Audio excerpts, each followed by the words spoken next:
This is chapter 18, buddy. Page 158.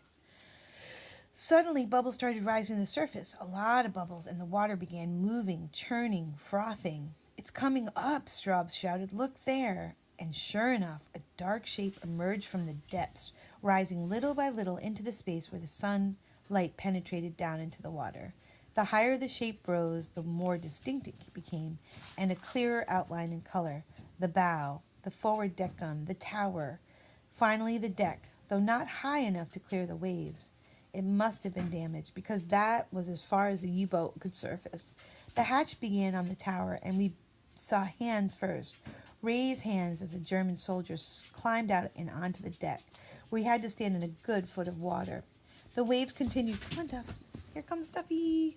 Duffy, say hi to Ducky. Hi. Whoops.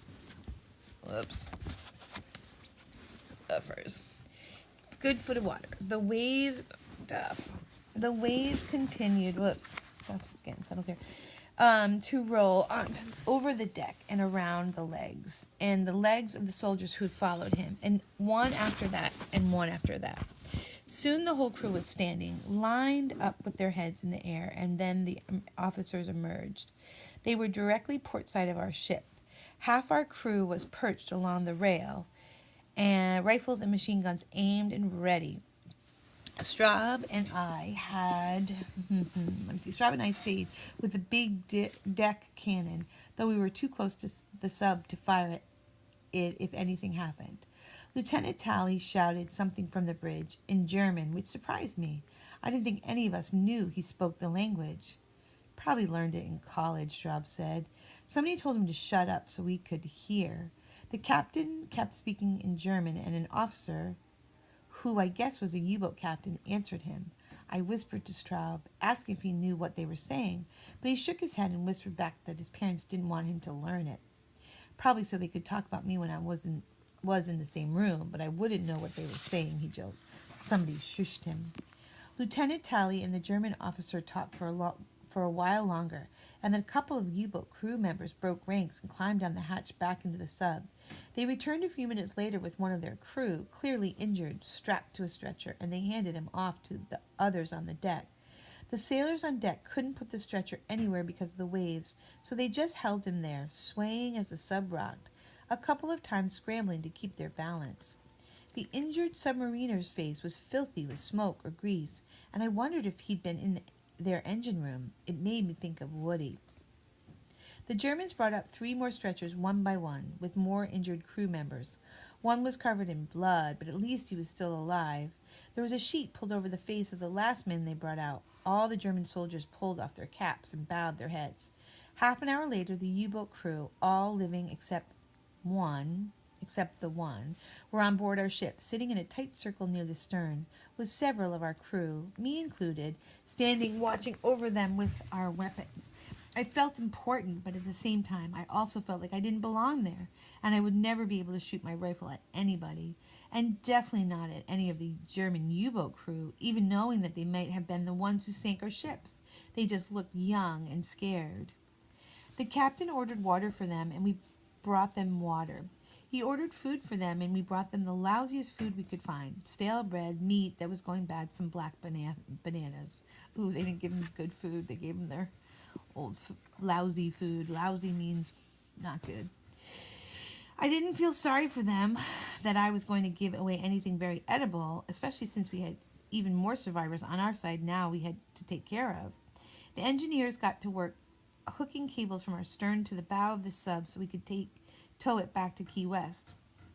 But then we got a message to sink it instead. The Navy didn't want us to waste any more time on this voyage than we had to and risk being unnecessary targets for the remaining U-boats.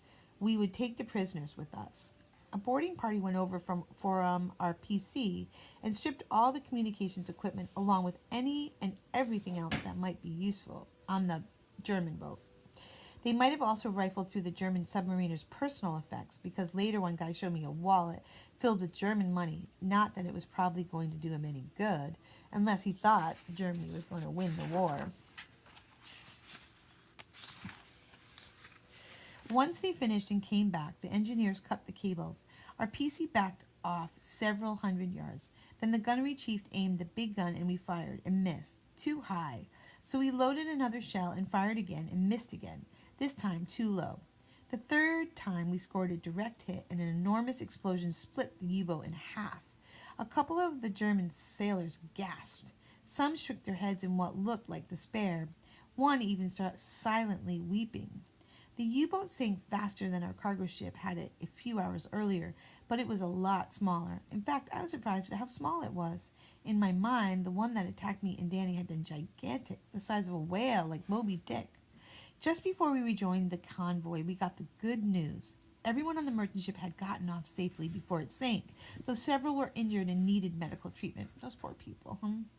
The other cargo ships were now crowded with the survivors, mostly huddled on the deck, the same as us with all our prisoners, but we cheered anyway.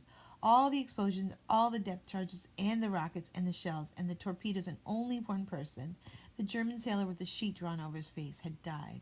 I think it's a miracle, Straub said. Somebody else, one of the older guys on the crew, just laughed. Wasn't nothing but pure dumb luck, he said. Just pure dumb luck. Another time, another torpedo, another depth charge, another 10 feet this way or that, and either we could have all been dead, or we could have all been dead, or they could have been dead. You go along thinking your life is something so special, until you learn the hard truth that in war, it just ain't. All right, I'm going to stop here, but that wasn't a lot of reading, so maybe if you want to read a couple pages in another book or something, or do Reading Plus. I love you, buddy. And I love Chloe, and Daddy, and Duffy, and Lola. And I know I'm missing you right now, even though I'm probably having a really great time and cool adventure, but I'm going to be missing you every minute that I'm gone. Mwah.